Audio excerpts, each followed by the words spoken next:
ya. Tadi saya sudah jelasin terkait dengan ulasan materi kita ya di 2 minggu lalu dan yang akan kita bahas di hari ini. Mudah-mudahan teman-teman ini ya setia menyimak ya. Nanti saya pantau lagi nih siapa yang hadir, siapa yang nggak hadir ya. Oke, berikutnya ini saya share materi. Udah kelihatan ya? Sudah terlihat di layar? Udah ya? Sudah, Pak. Oke. Ya. Jadi yang kita bahas hari ini adalah ukuran pemusatan ya, sama distribusinya nanti. Untuk ukuran pemusatan ini, teman-teman semua, ini adalah statistik yang penting ya untuk kita melakukan analisa terhadap data yang telah kita dapatkan melalui metode-metode yang kita lakukan, apakah melalui pengamatan ataukah kita melalui percobaan gitu ya. Jadi data yang kita hasilkan dari hasil sampling kita sudah kita dapatkan. Nah, terus data itu kan kita ringkas, kita cek apakah datanya ada yang pencilan atau dia memusat di mana gitu, ya miring kiri atau kanan itu seperti apa, kalau ada pencilan diapain gitu. Nah, kalau kita sudah tuntas di situ, jadi kalau ada outlier yang menurut kita perlu diselesaikan harus kita tuntaskan terlebih dahulu baru masuk ke sesi ini. Jadi sesi ini itu sudah memastikan, artinya kita melakukan perhitungan gitu ya, perhitungan untuk didapatkan angka tertentu gitu ya, melalui ukuran pemusatan itu nanti untuk kita analisa, itu sudah bebas dari data-data yang bermasalah. Dalam artian kalau misalnya ada outlier yang memang menurut kita itu tidak tepat ada di situ, itu kita tuntaskan, kita haluskan dulu atau kita buang datanya gitu ya. Kalau data itu memang data yang menurut kita data sesat gitu ya. Nah, setelah itu baru kita masuk ke ke ukuran pemusatan. Jadi rekan-rekan sekalian, ukuran pemusatan ini itu adalah nilai atau suatu nilai yang menggambarkan bagian tengah dari kumpulan data. Jadi kita selalu menggunakan pendekatan itu ya. Jadi kita punya data hasil pengukuran kita, dia kan nanti angka itu kan bervariasi. Nah, variasinya itulah yang kita pelajari. Dia ada di tengahnya itu di mana gitu.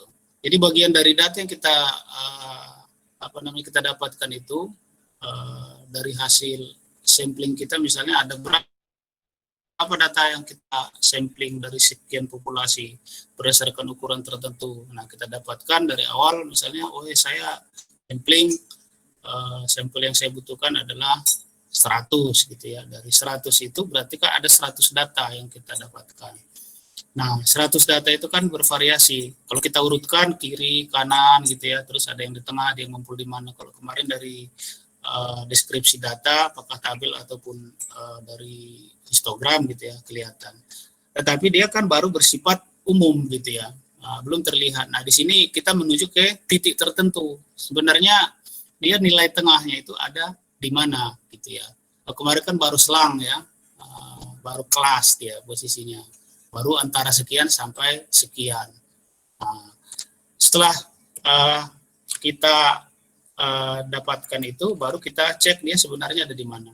Nah, untuk menggambarkan ukuran pemusatan ini ada beberapa beberapa statistik yang digunakan gitu ya. Jadi ada beberapa ukuran lah gitu ya.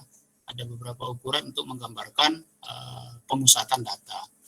Itu adalah media rata-rata, median, modus, dan mid-range. Mid-range-nya adalah nilai tengah. Ya. Jadi teman-teman, kalau rata-rata itu adalah tentunya kita menjumlahkan seluruh data yang kita dapatkan tadi terus dibagi dengan banyaknya data. Nah, tentunya kita akan mendapatkan nilai rata-rata. Nah, apakah nilai rata-rata ini adalah satu-satunya yang paling baik gitu ya, paling tepat untuk menggambarkan ukuran pemusatan? Itu ternyata tidak gitu ya. Kenapa demikian? Karena rata-rata itu dia sangat sensitif terhadap outlier. Jadi kalau ada outlier, apakah outliernya itu ekstrim kanan, artinya nilainya sangat besar gitu ya. Jadi nilai yang sangat besar tadi, walaupun outliernya tidak banyak gitu ya, 2 atau 3, dengan adanya data itu pasti akan mempengaruhi nilai rata-rata dari data kita. Jadi dengan adanya outlier pasti dia tergeser, kalau outliernya di kanan pasti tergeser ke kanan gitu.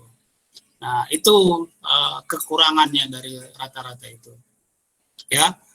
Jadi oleh sebab itu kita harus memahami kembali gitu ya. Jadi ukuran pemusatan yang lain apa kalau misalnya rata-rata ini juga tidak menggambarkan secara tepat gitu ya. Karena itu tadi ya, jadi sensitif terhadap outlier atau nilai pencilan. Nah, berikutnya adalah median ya. Kalau median saya kira teman-teman juga sangat paham ya. Kalau median itu bagaimana kita mendapatkan median dari suatu data? Itu adalah kita urutkan datanya terlebih dahulu dari terkecil sampai terbesar. Nah, yang pas di tengah-tengah itulah yang disebut dengan median. Ya. Tentunya yang pas tengahnya itu kan sangat tergantung kepada banyaknya data. Kalau banyak data kita genap, berarti ukuran titik di tengahnya itu kan nggak ada kan berarti. Ya. Kalau dia misalnya katakanlah 10 gitu ya. Jadi data yang tengahnya yang mana? Data tengahnya berarti 1, 2, 3, 4, 5. 5 ke 6, 5 juga ke kiri 5, ke kanan 5 juga gitu ya. Berarti kalau kita ambil 5 itu data ke-5 sebagai median, berarti nanti di kirinya cuma ada 4, di kanannya ada 6 gitu ya. 5, sorry. Berarti kan nggak pas gitu ya. Dengan demikian kalau dia genap, kita mencari rata-rata dari nilai terdekat di antara data yang tadi ya yang kita dapatkan. Jadi kalau misalnya dia genap, tadi berarti adalah urutannya adalah urutan ke-5 dan ke-6 sebetulnya di tengah-tengah itu. Nah, makanya karena tidak ada angka di sana, tentunya angkanya adalah kita gabungkan dua-duanya dan kita rata-ratakan gitu ya. Ya. Terus apabila dia ganjil, nah kalau ganjil kan tepat dia, berarti ada tengah-tengahnya. Kalau misalnya data kita 5 gitu ya, jumlah datanya 5, berarti setelah kita urutkan ada nilai yang persis di tengah, yaitu adalah data ketiga.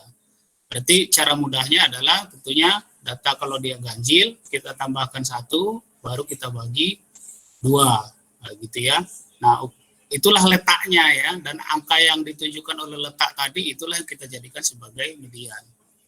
Ya, saya kira cukup mudah gitu ya untuk mendapatkannya. Terus kalau modus, ya itu adalah berarti mana yang paling banyak muncul dari data tersebut. Yang namanya modus berarti kan yang paling sering muncul. Bagaimana Pak kalau yang sering munculnya itu lebih dari 1 gitu? Ya tidak apa-apa, berarti modusnya lebih dari 1 gitu ya. Nah, nanti seperti itu. Jadi kata kuncinya adalah yang paling ya. Jadi yang paling banyak. Kalau misalnya modusnya itu ada yang paling banyaknya itu ternyata paling banyaknya ada 2 data, ada lagi 3 data gitu ya, tentunya yang palingnya yang kita ambil. Berarti 3 data yang muncul 3 kali, walaupun ada 2 kali yang kita ambil tentunya yang 3 kali ya. Terus ada lagi mid range ya, mid range ini adalah penjumlahan atau rataan antara nilai maksimum dan nilai minimum dan maksimum ya, kita bagi dua. Nah, itu teman-teman yang terkait dengan ukuran pemusatan ya. Jadi diingat-ingat ada rata-rata, median, modus, dan mid-range. Terus berikutnya ini apa namanya? Ini penjelasan detailnya saja gitu ya. Sebenarnya intinya itu tadi yang saya jelaskan itu ya. Nah, kalau rata-rata bagaimana notasinya? Notasinya adalah X bar ya. Kita menyebutnya X bar. Ya, di sini formulanya adalah ya tadi ya, kita menjumlahkan seluruh data dibagi dengan banyaknya data. Ya.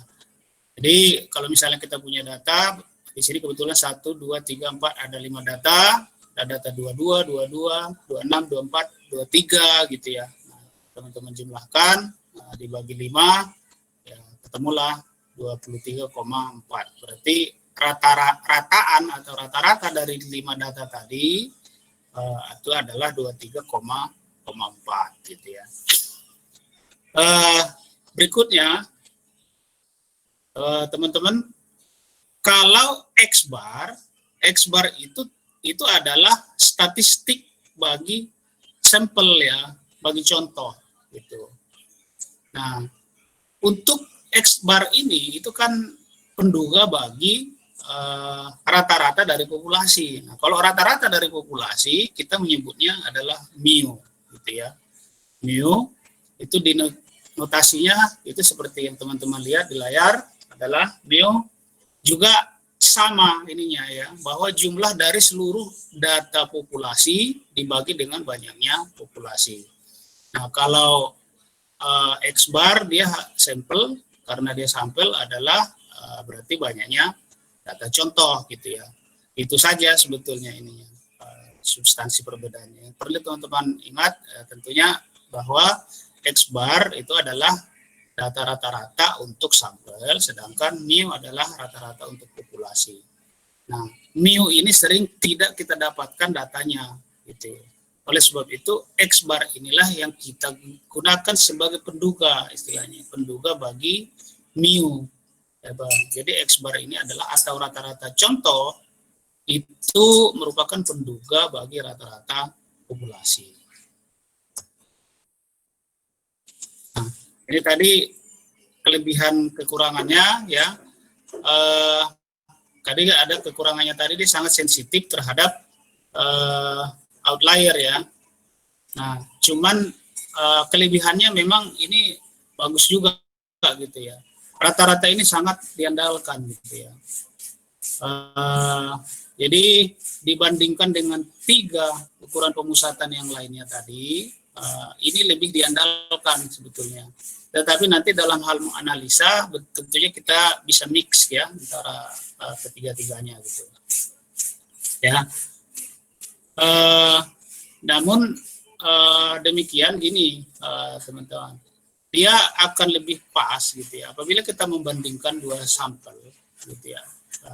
Kita ambil membandingkan rata-rata sampel A dan rata-rata sampel B, dia akan lebih tepat ya, bisa kita perbandingkan menggunakan metode rata-rata apabila populasinya berasal dari yang sama gitu. Tapi kalau populasinya berbeda, rata-rata ini agak kurang pas gitu ya.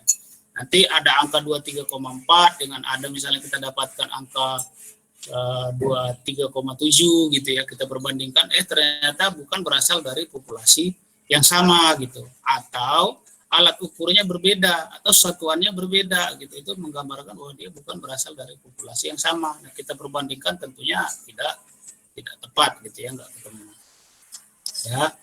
Nah, terus keunggulan lainnya adalah rata-rata ini dia memperhitungkan seluruh data yang ada. Jadi sekecil dan sebesar apapun data, seluruh data yang ada itu tentunya diperhitungkan karena kita jumlahkan tadi seluruhnya ya. Artinya kalau ada outlier pun di sana atau kepencilan, dia ikut mempengaruhi nilai dari rata-rata itu. Kalau misalnya dia dibuang, rata-ratanya tentunya akan berubah gitu dengan drastis juga gitu ya. Uh, jadi kalau kekurangannya tadi ya, peka terhadap setiap nilai data. Jadi kalau ada yang ekstrim dibuang, dia langsung berubah gitu caranya. Nah, itu teman-teman ya, itu saya kira mudah dipahami. Nah, bagaimana dengan median? Nah, kalau median teman-teman bisa dilihat ya, dia kan membagi dua data kita, setelah kita urutkan tentunya dari yang terkecil sampai terbesar, jadi membagi data sehingga data kiri dan data kanannya sama banyaknya, itu prinsipnya itu. Ya, jadi data di kirinya 50% dan di bawahnya juga sama-sama 50%. Makanya kita menuju ke suatu titik gitu ya, ke lokasi tertentu di ukuran data itu sehingga nanti menghasilkan setelah kita dapatkan angka itu di kiri dari data itu dan di kanan dari data itu jumlahnya sama persis gitu, sekitar 50%, 50%. Itulah dia. Nah, median ini kelebihannya adalah dia tidak berpengaruh terhadap nilai-nilai yang ekstrim. Jadi berapapun nilai ekstrimnya, mau berapa puluh kali lipat dari nilai yang sebenarnya gitu ya, dia tidak peka.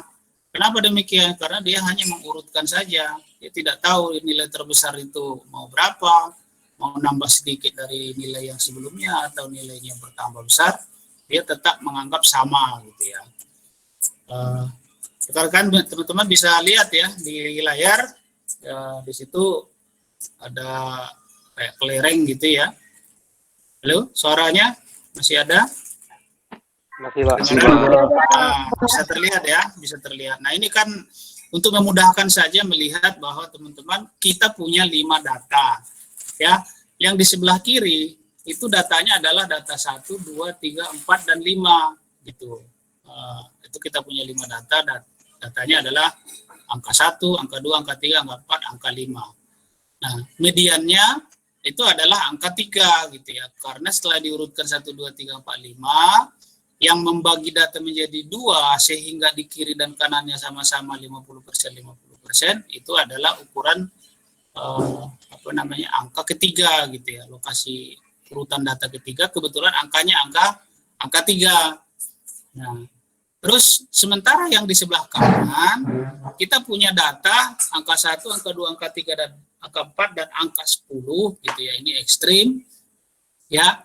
Setelah diurutkan ya, urutan yang membagi data menjadi 2 bagian kiri dan kanan sama banyaknya, 50-50, itu adalah karena ini ganjil kan kita langsung dapat ya. Ganjil 5 tambah 1, 6, 6 bagi 2, 3, berarti ukuran lokasinya adalah urutan ketiga, kebetulan angkanya angka 3. Kita perhatikan ternyata mediannya sama gitu ya. Median baik yang angka kiri ya, gambar yang di kiri maupun gambar yang di sebelah kanan memiliki median yang sama gitu, 3 dan 3. Nah, kalau kita hanya menggunakan median, kita terjebak gitu, menganggap bahwa ini data berasal dari populasi yang sama. Bukan populasi, artinya menganggap wah ini datanya sama, mirip gitu kan. Padahal yang satu datanya itu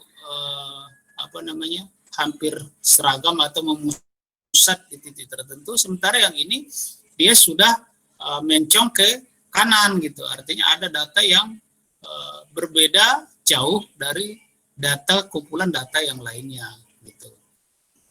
Ya. Jadi ini juga disebut pengukuran yang tidak memiliki ketahanan, jadi not resistant measure. Itu dia ya. Jadi juga jika kita lihat dia juga tidak memperhitungkan data-data yang lainnya gitu ya, tidak memperhitungkan, dia hanya melihat urutannya saja.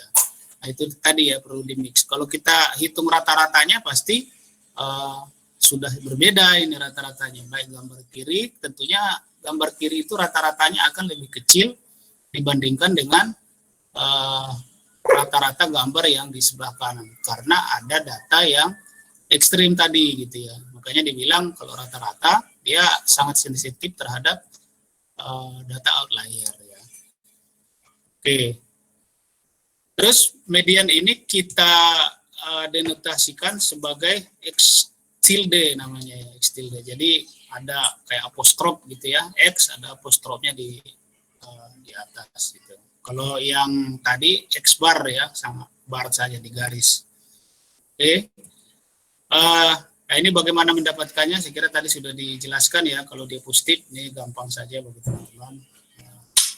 Terus modus ya, kalau modus itu adalah hanya memperhatikan mana yang paling sering muncul. Ya. Jadi mana yang paling banyak muncul ya itulah modusnya gitu ya. Terus kita oleh sebab itu nanti akan kita dapatkan ya suatu keadaan gitu, nggak ada nanti misalnya setelah kita lihat datanya munculnya sama semua gitu, hanya satu kali ya berarti data itu kita sebut tidak memiliki modus. Atau bisa juga seluruh data itu munculnya 2 kali semua gitu ya.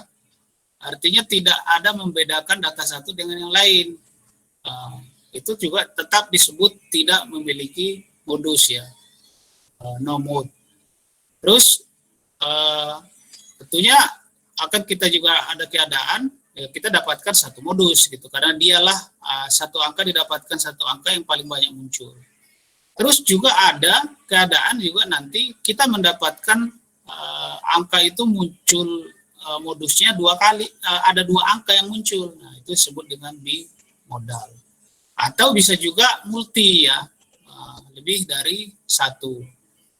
Tapi dengan catatan tadi ya, kalau katakanlah kita punya datanya munculnya 2 kali semua, itu bukan multimodal, tetapi dia no mode ya. Oke. Nah,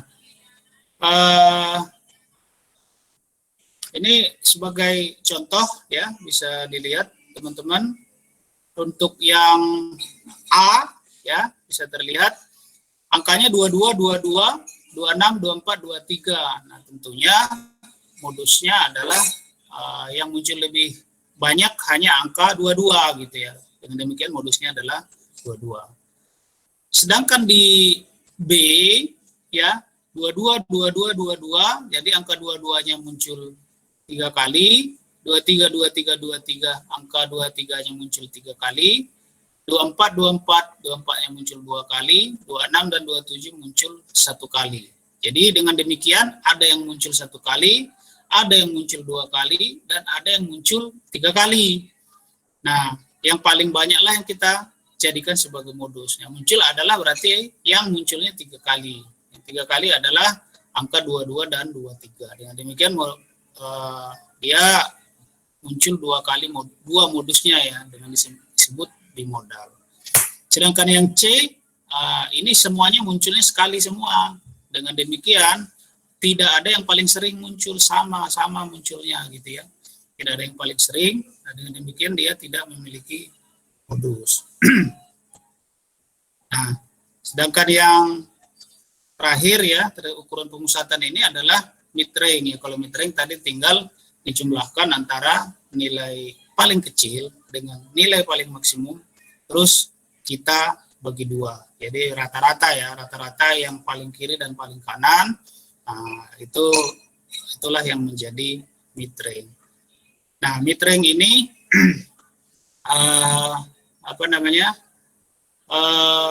digunakan ya, hanya dia penggunaan data untuk mendapatkan datanya kita hanya menggunakan 2 angka saja, angka paling kiri dan paling kanan gitu ya, setelah diurutkan. Nah, ini mid-range ini jarang digunakan ya, tapi tetap dikenalkan. Ya, tadi keunggulannya tentunya apa? Ini gampang didapatkan ya angkanya, tinggal cari mana yang ekstrim kiri kanan, udah terus bagi 2 dapat angkanya gitu ya.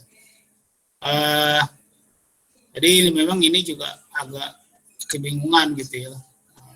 Hindari kebingungan menggunakan perbedaan antara mid-range sama median ya. Kalau median itu kan tadi kita urutkan langsung dapat nilai tengahnya. Kalau ini seperti nilai tengah juga mid-range gitu ya. Tetapi dia adalah jangkauannya, terus tengah-tengahnya mana gitu. Ya, sebagai contoh di sini teman-teman ada seorang orang berlayar ya, terus mereka ingin menginap di katakanlah di tempat penginapan gitu.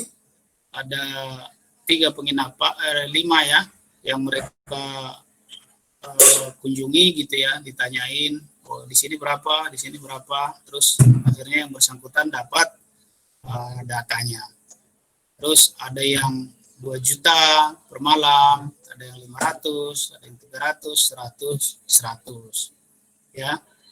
Nah, dari sini kita dapatkan ya bahwa rata-ratanya itu adalah 600.000, mediannya adalah 300.000, modusnya 100.000, dan mid-range-nya adalah 1.150.000. Jadi teman-teman bisa lihat variasi dari nilai tengahnya ya. Jadi ukuran pemusatan baik itu rata-rata, median, modus, dan mid-range ini berdasarkan data ini sangat bervariasi. Tadi kenapa dia bervariasi seperti itu? Tentunya dia pengaruhi oleh datanya ya. Kalau rata-rata tadi dia ada pencilan ya di sini, dari 100 tiba-tiba ada yang 2 juta. Nah, mid-range juga sangat sensitif juga dia terhadap yang outlier tadi ya, karena dia beda banget gitu. Karena kita menjumlahkan antara paling kecil dan paling besar. Ya, kalau modus dia hanya ya menyimpulkan saja, oh ternyata di sini penginapan paling banyak harganya di sekitaran ini gitu ya. Mungkin akhirnya si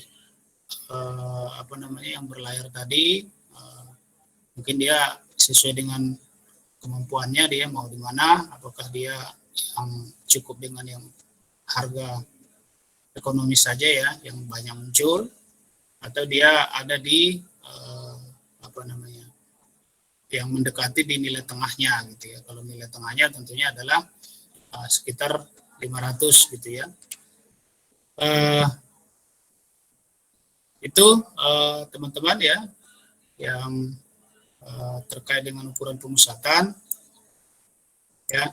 Namun demikian ya, ini perlu diperhatikan ya, bahwa terkait dengan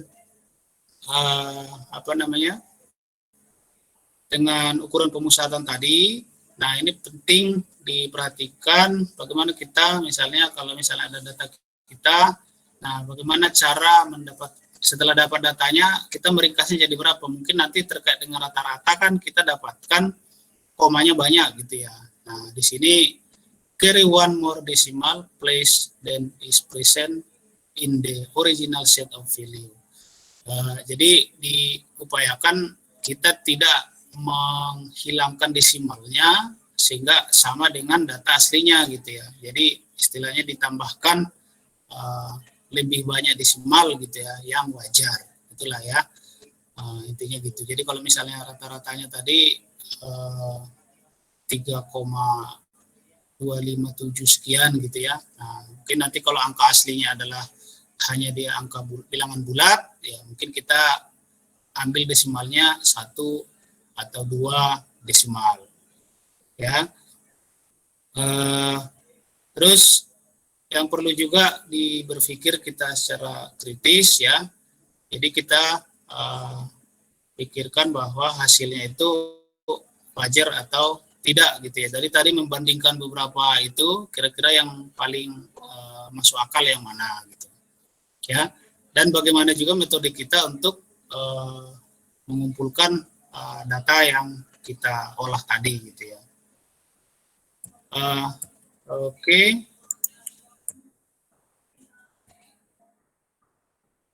Ada pertanyaan sebelum kita lanjutkan? Masih bisa mengikuti ya? Masih, Pak. Masih ya, ini kan gampang aja ya. Oke. Nah, itu tadi untuk yang cara mendapatkan yang kalau datanya itu bukan data berkelompok ya, itu masih tunggal ya. Jadi sekumpulan data. Nah, sekarang bagaimana kalau datanya itu adalah data kelompok, dalam artian yang sudah kita bikin kemarin ya, yang sudah kita ringkas menjadi tabel data gitu ya, tabel distribusi. Nah, itu adalah caranya. Kan di masing-masing kelas itu kan ada nilai ya, ada nilai yang kita ambil adalah nilai tengahnya ya, kemarin kan nilai tengahnya, terus masing-masing punya frekuensi, itu kita kalikan masing-masing setiap kelas, terus dibagi dengan banyaknya data, banyak frekuensinya ya. Nah, kira-kira seperti ini ya. Jadi kita punya data IQ score di kelasnya 569 dan seterusnya ya. Nah, pertama kita cari kelas midpoint-nya ya, nilai tengah dari masing-masing kelasnya. Kita dapatkan 59,5 dengan cara berarti 50 tambah 69 tentunya bagi 2 ya, didapatkan. Nah, masing-masing frekuensinya kan ada ya, F-nya. Nah, tinggal dikalikan saja antara nilai tengah masing-masing kelas kali dengan frekuensinya. Nah, setelah itu dapat masing-masing setiap kelas, jumlahkan, sudah. Selanjutnya angka ini yang 7201 bagilah dengan banyaknya data ya, banyaknya frekuensi tadi 78. Kita ketemu dapatnya 92,3 ya, cukup sederhana ya. Nah, dengan kalau median bagaimana? Nah, kalau median data berkelompok kita menggunakan rumus ini. Jadi kita pakai tepi bawah kelas median ya. Terus kita pakai data kelas intervalnya, baru setengah dari jumlah sampelnya, baru dikurangi dengan frekuensi sebelum kelas median. Ya, itu dibagi dengan frekuensi kelas median tersebut. Jadi ada kelas mediannya yang kita jadikan ya. Terus ada juga nanti jumlah sebelumnya. Nah, tapi kelas median ini LO-nya nanti menentukannya itu adalah dari tabel tadi ya. Kita kan dapat urutan ya. Jadi urutan yang tadi yang di kiri ini kan frekuensinya yang 78 ini kan kita cari dulu kira-kira tengahnya ini berapa gitu. Kalau dia genap seperti ini 78, berarti kan kita tambahkan ya, 78 itu kan kalau dibagi 2 39 ya. Kira-kira antara 39 sampai 40 gitu. Nah, tinggal dijumlah sebetulnya ini. Data angka 39 lebih sedikit itu ada di mana urutannya? Ya, jumlahkan 2 tambah 3, 35, berarti dia di sini belum dapat ya, dapatnya berarti di 90 sampai 109. Nah, itulah yang kita ambil sebagai LO-nya, tepi bawah kelasnya berarti di tadi ya, tepi bawah kelas dari 90 sampai 109, tepi kelas bawahnya berapa. Itu yang dijadikan. Ya. Terus frekuensi sebelumnya tentunya adalah kalau kita ambil kelas ini tadi dapatnya sebelumnya adalah ini, 2 tambah 33. Nah, kalau kelas yang bersangkutan frekuensinya adalah 335 ya. Dengan cara seperti itu, C-nya itu adalah panjang kelas interval kelas median ya. Itu kan panjang kelas interval itu sama semua, baik kelas median maupun yang bukan kan sama itu. Nah, ini kan kalau kita lihat panjang kelasnya adalah 20 ya. 50 ke 70 atau 69 ke 89 ya, atau 50 ke 69. Nah, teman-teman hitung itu dapatnya 20 gitu ya. Dengan demikian ini bisa didapatkan ya, bisa didapatkan. Kalau modus juga sama ya. Modus ini tentunya kita cukup mencari frekuensi yang paling banyak ya. Kalau kita lihat tadi di sini, yang paling banyak di sini mana? Nah, kebetulan 35 juga gitu ya. Berarti kelas yang kita ambil adalah ini. Ya. Nah, terus LO-nya sama ya, nanti LO-nya itu. Tinggal B1 dan B2 saja di sini anunya, yang pembedanya ya. B1 dibagi B1 plus B2. B1 apa? Selisih antara frekuensi kelas modus dengan frekuensi kelas sebelum kelas modus. Sedangkan B2 selisih antara frekuensi kelas modus dengan frekuensi setelahnya. Jadi saya balik lagi ya. Kalau kelas ini kan kelas modusnya 35. Berarti B1-nya adalah 35 dikurangi 33 karena kelas sebelum modus adalah frekuensinya 33. Sedangkan frekuensi setelah kelas modus adalah 7. Nanti teman-teman cari ya. Berarti B1-nya selisih ini, sedangkan B2-nya adalah selisih ini. Ya. Berarti tidak ada masalah, modusnya bisa kita hitung gitu ya. Nah, berikutnya adalah ini rata-rata berbobot ya, terbobot ya. Ada juga kalau datanya itu langsung tunggal ya, kita lebih banyak tertarik nanti di sini di rata-rata ya. Tadi kan median modus sudah ada. Terus bagaimana kalau data kita itu dia ada komposisi, tidak hanya data urutan saja, tetapi data itu punya bobot sendiri gitu ya, ada bobotnya. Seperti teman-teman kalau perhitungan indeks prestasi ya, mahasiswa itu kan kita pakai perhitungan IP itu adalah rata-rata berbobot sebetulnya, berbobot. Kenapa demikian?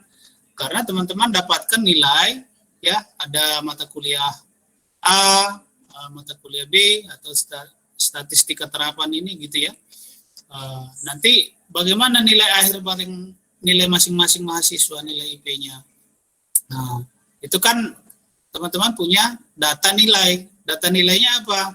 Setiap mata kuliah tuh, mata kuliah ada yang A, ada yang B, ada yang C. A itu kita konversikan menjadi kalau A 4 ya, B itu 3, C 2, seterusnya.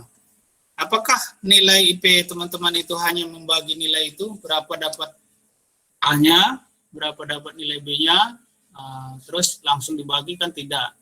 Karena masing-masing mata kuliah itu kan punya bobot sendiri, artinya dari sisi SKS-nya. Makanya teman-teman itu kan punya strategi itu ya. Kalau meningkatkan IP itu ya paling bagus memang semuanya nilainya bagus gitu kan. Ya tapi kalau tidak bisa kita maksimal nilainya semua, tentunya kita bermain di situ ya. Apakah bagaimana caranya? Mungkin kita untuk SKS yang relatif besar, ya kita lebih maksimal fokus di situ gitu ya, karena dia mendongkrak nilai IPK kita, indeks prestasi kumulatif kita.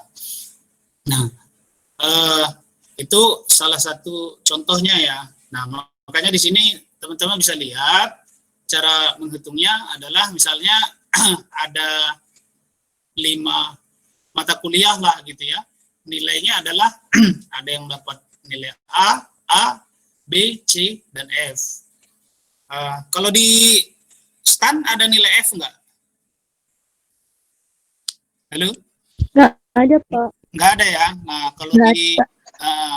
kalau di Amerika ini kan contoh bukunya ini ya, diambil dari buku ya. Kalau di sana ya sama seperti saya dulu kuliah di IPB juga ada nilai F. A, B, C, D, dan F. Kalau D itu 1, F itu false, jadi tidak dapat nilai gitu. Jadi karena kalau kita dulu, saya kira sama, nggak tahu ya, STAN masih ada ini nggak, ada DO nggak ya, drop out ya. Kalau saya dulu kan ada, jadi kalau kurang dari sekian nilainya memang benar-benar dikasih F gitu. Kalau dapat F itu sudah pasti, satu saja mata kuliah yang dapat F sudah keluar itu orangnya gitu ya. Nah, terus yang kedua nilai kumulatifnya juga dilihat apakah kurang dari sekian atau tidak. Nah, ini kebetulan masuk ya, ada nilai F gitu ya. Contoh.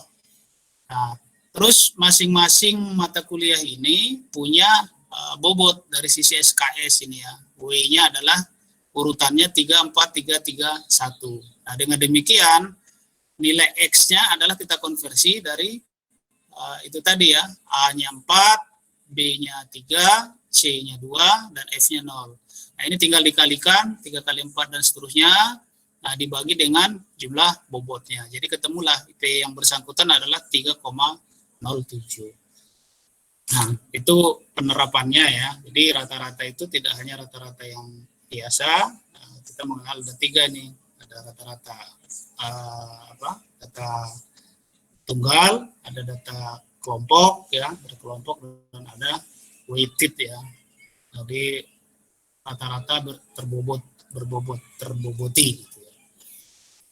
Nah, oke, kita lanjut lagi ya. Nah, setelah kita dapatkan kita dapatkan tadi ukuran pemusatan. Nah, kita coba bandingkan ya. Nah, kalau mid-range tadi kan jarang digunakan, makanya kita tidak masukkan di sini ya.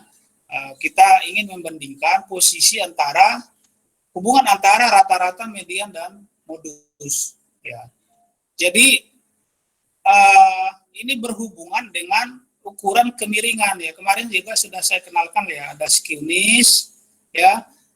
Itu menunjukkan ukuran kemiringan dari suatu data. Nah, kalau kita gambarkan ya, dia simetris ya. Yang disebut dengan simetris itu kemarin kan apabila kita potong 2 di cermin itu kan kiri dan kanannya sama persis gitu ya. Jadi naik perlahan terus meningkat sampai ke titik puncaknya, terus turun lagi dan kiri dan kanannya sama. Nah, kalau ini terjadi ya, ini kan dalam kenyataannya kita agak sulit mendapatkan data yang persis betul-betul seperti ini, tetapi mendekati gitu ya. Nah, secara teoritis itu seperti itu. Kalau dia simetris ya, kalau simetris berarti rata-rata, median, dan modusnya itu pasti sama gitu. Karena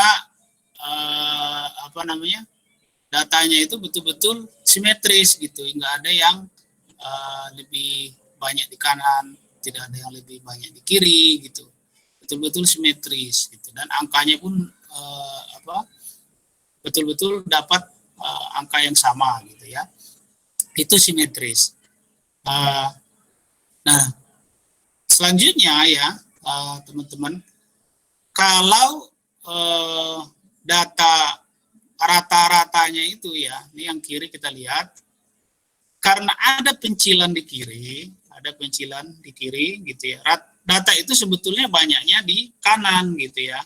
Tapi akibat adanya data di kiri yang panjang gitu, panjang ke kiri, dia menyebabkan rata-ratanya kan tadi sangat sensitif terhadap nilai ekstrim gitu ya, baik ekstrim kiri maupun ekstrim kanan ya.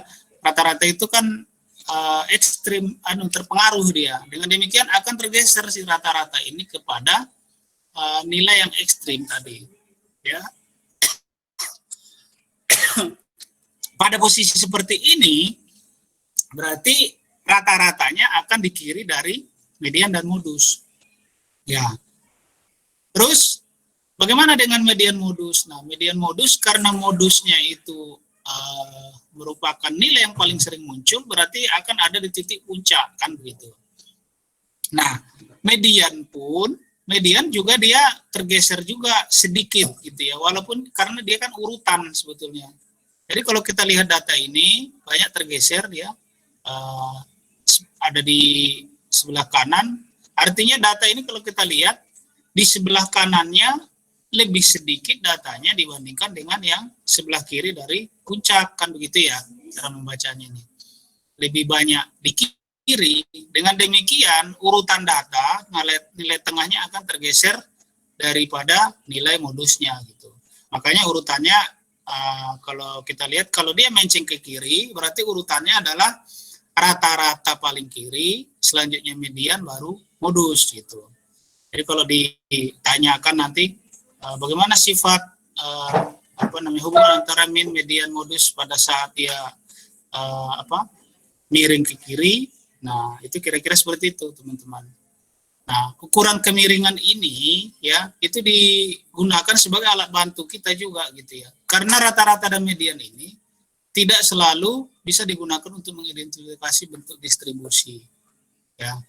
Dia hanya kalau minnya lebih kecil sedikit dari median, oh ya mungkin dia rata kiri gitu ya. Nah, sebaliknya juga tadi ya, yang di sebelah kanan juga demikian ya. Karena ada data outlier di sebelah kanan, ya otomatis rata-ratanya juga ikut tertarik gitu ya ke kanan.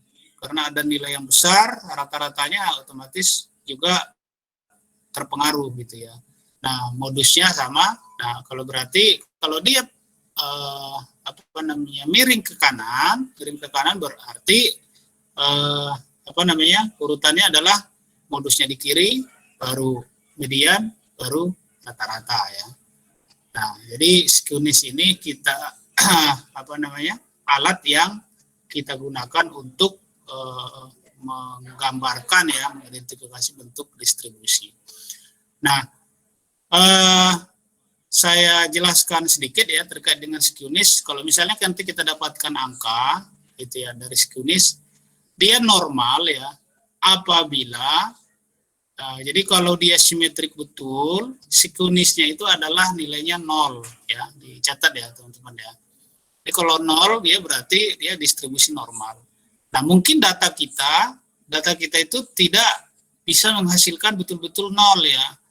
Artinya nanti analisa teman-teman apabila skewness-nya itu mendekati 0, ya berarti itu kita asumsikan mendekati normal data kita gitu ya. Nah, terus kalau dia positif, ya berarti adalah menceng ke kanan ya. Kalau dia negatif adalah menceng ke kiri. Nah, artinya kalau misalnya didapatkan satu angka nanti katakanlah 0,90 sekian gitu ya. Berarti data kita mendekati normal tetapi cenderung mencong ke kanan, paling begitu ya. Kemencongannya itu bisa ditoleransi gitu. Nah, terus ada satu lagi ya teman-teman untuk melihat distribusi selain skewness ya, kita punya juga namanya kurtosis. Jadi kalau teman-teman nanti mengeluarkan data deskriptif gitu ya dari suatu data, deskriptif analisisnya, nanti muncul biasanya tuh skewness-nya muncul, kurtosis juga muncul gitu. Kalau kurtosis mudah-mudahan teman-teman sudah pernah dengar ya. Kalau kurtosis itu adalah ukuran lancip atau landainya suatu grafik kita gitu atau data kita ya. Jadi sini ada nggak anunya? Oh, belum ya. Nah, kira-kira kalau lancip dia berarti gambar yang ini tadi, gambar ini tertarik ya, bisa diperhatikan teman-teman nih, kayak pakai kursor itu tertarik ke atas begini. Jadi lancip ya. Kalau lancip berarti kita bisa pahami data itu kan ngumpul di tengah ya. Artinya sebarannya ke kiri dan ke kanannya itu tidak terlalu menyebar gitu. Jadi kalau dia lancip berarti kira-kira gambarnya kan begini. Nah, berarti data di kiri dan kanannya itu hampir tidak ada. Jadi mereka ngumpul di tengah sini ya. Nah, kalau landai itu artinya dia semakin menyebar datanya, menyebar kiri dan kanan. Ini juga ukuran penyebaran ya. Nanti akan kita lihat di berikutnya ya.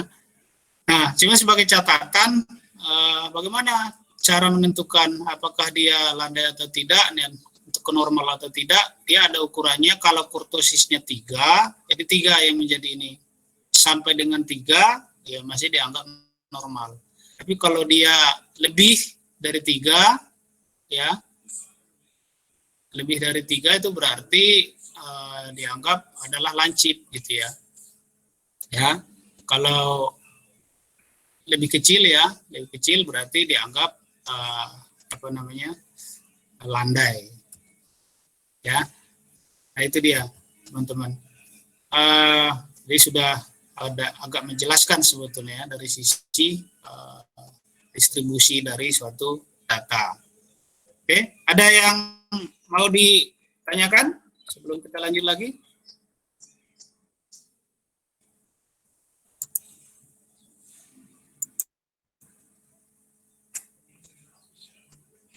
Halo?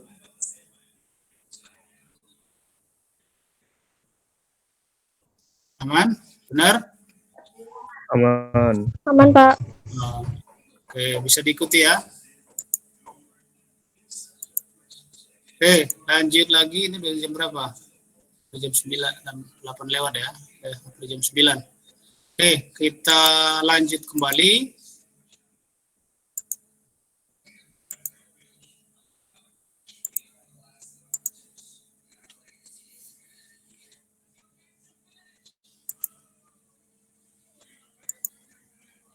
Nah, tadi sudah dijelaskan bahwa ukuran pemusatan itu tidak cukup ya, tidak cukup untuk kita jadikan menggambarkan menggambarkan data itu sendiri gitu ya, bentuk dari data itu sendiri. Makanya kita punya namanya adalah ukuran keragaman atau variasi ya. Ini sebagai contoh gitu ya, bisa teman-teman lihat di layar, ada gambar, ada pohon ya, pohon cemara berwarna hijau, coklat dan ungu ya. Nah, dari yang pertama, yang hijau ya, itu kan kita punya ukuran pemusatan yang sering digunakan ya, min, median, modus ya, min, median, modus. Ini kebetulan angkanya sama semua ya, tinggi pohonnya 3,333. Dengan demikian rata-ratanya kita akan dapat 3, mediannya kita urutkan, ini datanya sama ya, pasti sudah urut gitu. Karena ada datanya 1, 2, 3, 6, berarti mediannya adalah ukuran lokasi yang kita gunakan sebagai median adalah data ke-3 dan ke-4 bagi 2 kan, 3 tambah 3, 6 bagi 2, 3. Modusnya karena ini sebetulnya ini karena hanya ada satu angka ya, berarti dia jangan langsung jadi modus ya, ada 3. Terus berikutnya dia sudah mulai sedikit bervariasi, ada yang tinggi 4, ada yang tinggi 2, ada yang 3 ya. Nah, ini kalau kita hitung berapa min, median, modusnya, juga ketemu angka yang sama, 3,333 juga gitu. Nah, berikutnya juga yang terakhir adalah terkait dengan pohon yang warna ungu, juga ini sangat variatif malah. Ada yang tingginya 1, ada yang 5, ya, ada 2, ada 3. Namun demikian apabila dihitung ukuran pemusatannya, min, median, modusnya juga sama-sama dapat angka 3. Dengan demikian, teman-teman, kita kalau hanya menggunakan ukuran pemusatan, ya, yang ini min, median, modus, dari gambar ini kita sudah lihat sekilas angka tinggi pohonnya ini variasi gitu. Bahkan bervariasi dari awal seragam, mulai bervariasi dan sangat bervariasi yang ketiga. Tetapi kalau kita menggunakan ukuran pemusatan, dia tidak terlihat gitu perbedaannya, ya. Dengan demikian kalau kita hanya menggunakan ini kita sesat jadinya ya. Nah, oleh sebab itu kita menggunakan namanya ukuran keragaman ya. Nah, ukuran keragaman. Ukuran keragaman itu ada 4 ya. Ada ring, ada standar ragam, ada standar deviasi dan ada koefisien variasi. Nah, setelah ini walaupun kita teman-teman belum belajar ya, ini hanya menunjukkan saja bahwa setelah dihitung gitu ya, ring S kuadrat dengan S terus koefisien variasi, ini baru kelihatan perbedaannya. Kalau yang pertama ringnya data tertinggi dikurangi data terendah kan 3 dikurangi 3 0. Ragamnya ya, S kuadratnya juga karena rata-ratanya sama diselisihkan, dia nggak akan ada selisih gitu ya. Dengan demikian simpangan baku maupun standar deviasinya ragamnya pasti sama gitu ya. Koefisien variasinya juga tidak ada. Nah, demikian seterusnya ya, setelah dilihat ke bawah, nah baru kita lihat ya dari sisi ring betul yang ungu lebih bervariasi gitu ya. Terus dari sisi ragam juga dia lebih besar gitu ya. Nah, standar deviasinya juga demikian, koefisien variasinya juga demikian gitu. Jadi dengan kita punya 2 alat ukur ini, tanpa melihat gambarnya dari ukuran pemusatan dan ukuran keragaman, kita jadi memahami bahwa bentuk data kita itu adalah seperti apa. Itu kira-kira ya. Jadi kenapa kita perlu menggunakan alat atau alat ukur yang lain ya untuk menggambarkan data yang kita miliki. Ya. Jadi yang umum nanti kita gunakan ya, selain koefisien variasi, tadi di sini ada 3 ya, ada range, standar deviasi dan variasi. Ya. Oke, teman-teman bisa lihat di sini gambarnya tadi ya. Ini sorry. Nah, jadi apa yang terlihat di grafis ini, inilah yang akan digambarkan oleh ukuran variasi tadi ya, ukuran keragaman. Ukuran keragamannya itulah yang akan dilihat. Apakah dia seperti apa rata-ratanya, range-nya ya. Kalau yang bawah ini kan range-nya berarti dia landai ya. Nah ini nanti berkaitan juga dengan kurtosis. Kalau yang lancip ke atas ya berarti range-nya cukup sempit gitu ya, berarti ngumpul di tengah. Nah ini juga menggambarkan sebetulnya variasi dan standar deviasinya ya, ragamnya berarti kalau begitu ragamnya adalah kalau gambar yang landai ragamnya tinggi ya, sedangkan yang lancip ragamnya rendah gitu atau standar deviasinya. Standar deviasinya tentunya kalau lancip dia kecil ya, lebih rendah dibandingkan dengan yang landai. Nah, kalau ring tadi maksimum ya dikurangi dengan paling kecil ketemu ya. Terus bagaimana dengan standar deviasi? Nah, standar deviasi ini jadi kita sudah mulai mengarah ke yang sering digunakan nanti ya teman-teman untuk menganalisa data kecuali rata-rata dan juga ada ini ya standar deviasi. Jadi kalau standar deviasi ya ini terbalik sebetulnya kita lebih ragam dulu ya, ini cuman urutannya begitu dia. Standar deviasi itu adalah akar dari selisih ya. Jadi kalau kita punya data, kita cari rata-ratanya, nah di setiap data itu kita selisihkan. Nah, selisih antara setiap data dengan nilai rata-ratanya kan kita punya angka baru ya. Nah, dengan demikian X dikurangi X bar ini, kalau misalnya banyak datanya 100, nanti kita punya juga 100. Nah, 100 ini kita kuadratkan masing-masing datanya, nah dijumlahkan, nah dibagi dengan N kurang 1. Nah, karena S ini adalah penduga untuk ragam populasi, nah, sampel, nah dia dikurangi dengan N kurang 1. Sedangkan kalau ragam populasi, nanti kita menggunakan N ya, banyaknya populasinya, jadi tidak dikurangi. Ini agar tidak bias, secara teori statistika ini sudah melalui pembuktian, dia akan lebih tepat apabila dikurangi dengan 1. Ya, jadi ada 2 cara untuk menghitungnya ya. Bisa dengan cara yang ini, kita cari selisihnya dulu, baru kita kuadratkan dibagi dengan N kurang 1. Atau bisa juga kita caranya dengan mengkuadratkan nilai aslinya. Kuadratkan nilai aslinya berapa, dapat ya, dikalikan dengan banyaknya sampel ya, banyaknya sampel. Terus dijumlahkan total seluruh data aslinya, baru dikuadratkan, dibagi dengan N dikali dengan N dikurangi 1 ya.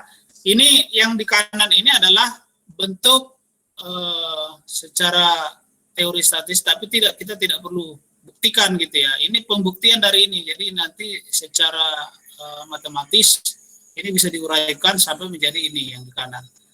Artinya teman-teman, ini penggunaannya sangat tergantung kepada situasi yang kita miliki. Kalau misalnya nanti di soal sudah diketahui sigma x kuadrat jumlah X kuadratnya dan jumlah datanya, tidak kita ketahui data aslinya, ya hanya diketahui seperti itu, ya teman-teman tentunya akan kesulitan kalau pakai rumus yang kanan gitu ya.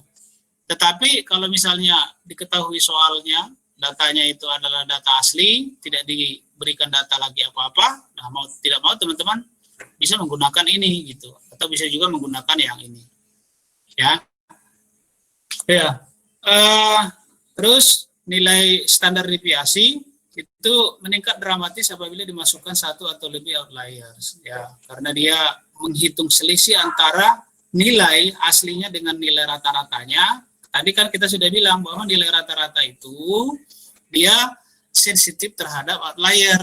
Nah, dengan demikian karena rumusnya ini juga berasal dari itu, ya, ada rata-rata di sana yang mempengaruhi simpangan baku. Dengan demikian ada outlier juga berpengaruh terhadap simpangan baku. Ya.